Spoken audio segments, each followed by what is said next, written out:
Muraho neza nanone bakunzi b'inkuru nshyashya TV. Reka tubahereze episode ya kabiri cyangwa igice cya kabiri cy'amarira y'ubwiza, inkuru ya Aline. Urugi rwarakingutse buhoro buhoro, niho twari tugize ute tugerageje cyangwa tugarukiye, cyane ko twibazaga uwo muntu waba uje gusura Aline uwo ari we. Urugi rwarakingutse buhoro buhoro, Aline akomeza gukunkumira mu mpande z'uburiri bwe. Amaso ye yari yarabyimbye kubera kurira, umutima we disi nawe unyumvire. Amaso ye yari yarabyimbye kubera kurira, umutima we utera nk'igisiriri. Mu cyumba hakinjira umuntu wambaye ikoti ry'imvura. Ubona umuntu wambaye ikoti ry'imvura, ubona umuntu ko yari ahumetse cyane nk'uwiruka. Iyo sura yamuteye kwikanga. Yari Eric. Amarira yahise amuzenga mu maso, agira ngo abone ikuze ryo kubona uwigeze kumubwira amagambo y'urukundo atigeze yibagirwa. Aline ararira cyane.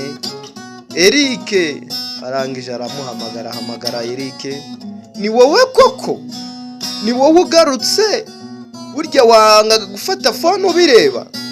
Eric yarebye Aline. Ijisho rye ryari ririmo umubabaro n'uburakari byivanga. Yegereye uburiri ariko aticara. Yahagaze imbere ye nk'umucamanza ugiye gusoma urubanza. Nawe unyumvire. Eric, ijwi ririmo ububabare, yaravuze ati, naragiye kuko umutima wanjye warushye kugukunda wenyine. Naragiye kuko nari nzi ko ntazigera nguhindura, ariko uyu munsi sinashoboye kwihanganira kumva ko urwaye uri wenyine. Naje kugusura Aline, ariko ntibivuze ko byose bisubiye uko byahoze. Nawe unyumvire. Aline yagerageje gufata ukuboko kwe, ariko Eric akuramo akaboko atamurebye mu maso. Aline, ndakwinginze, sinarinzi icyo nari gukora. Nari narayobye. Umutima wanjye wari warabaye nk'isinde. None ndabona byose narabipfushije ubusa. Eric, ndakwinginze ntunsiga ukundi. Ayigamana. Ijwi rye ryavangagamo amarira menshi, akavuga ari kurira. Amarira agashoka ku matama, ibimwira bikamanuka. Amaso ye yuzura icyizere cyo gukira, ariko Eric yahumekeje cyane maze avuga amagambo yamutemye umutima. Eric aravuga ati, Aline, nakubonye uhinduranya abagabo nk'uko uhinduranya inkweto wambara buri munsi. Wampaye agahinda ntigeze ngira mu buzima bwanjye. Wanteye agahinda ntigeze ngira mu buzima bwanjye. Narakunyuze mu maso, naraguhararutswe. Nkareba uburyo ugaragara nk'umwamikazi, ariko mu mutima wawe harimo umwobo w'icuraburindi. Gusa ndacyagukunda, ariko ntabwo nshobora kuba umucyo wawe. Ukomeza uzimwa n'umwijima wawe. Aline yahise asuka amarira menshi, yitsa imitima nk'uruhinja. Yakomeje kumusaba imbabazi, ariko Eric akomeza kumureba nk'uwabuze icyo afata. Nawe nyumvire. Mu gihe Aline yari agifite icyizere, urugi rwarakomanywe ukundi. Hakinjira undi mugabo witwaga Patrick. Umwe mu bo Aline yaryamanye nabo, kandi ari umwe wigeze kumuha amafaranga menshi. Yaravuze ijambo rimwe ryuzuye uburakari. Patrick yaravuze ati, none se uyu niwe washyize umutima wawe, niwe washyize imbere Aline we? Ariko wibuke neza, nta kintu cyawe usigaranye. Ubu ndaje nkwambure byose kuko wampemukiye. Nawe unyumvire. Eric yahindukiye aramureba, aratungurwa.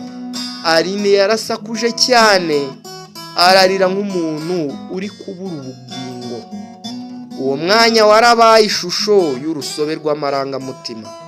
Eric arimo kurwana n'icyemezo cyo kuguma cyangwa kwigendera ubuziraherezo. Eric ese araguma ahangaha, aragumana na Aline cyangwa aramusiga bitewe n'ibibazo bihari? Patrick arimo kuburira Aline ko azamutesha umutwe, nawe unyumvire. Ariko hagati y'aba bagabo bombi umutima we wuzuye amarira, urukundo n'ubwoba. Aline yegereye Eric aramufata ku rutugu n'amaguru ye yicuye ubutaka, yicaye ku butaka. Aravuga ati, Aline aravuga ati, ndakwinginze Eric, ntunsige muri iyi minsi y'umwijima. Ese ari wowe wakora iki? Nubwo nakubabaje, wowe ni wowe wenyine usigaye mu buzima bwanjye. Niba unsize ubu, nawe unyumvire, sinzongera kubaho.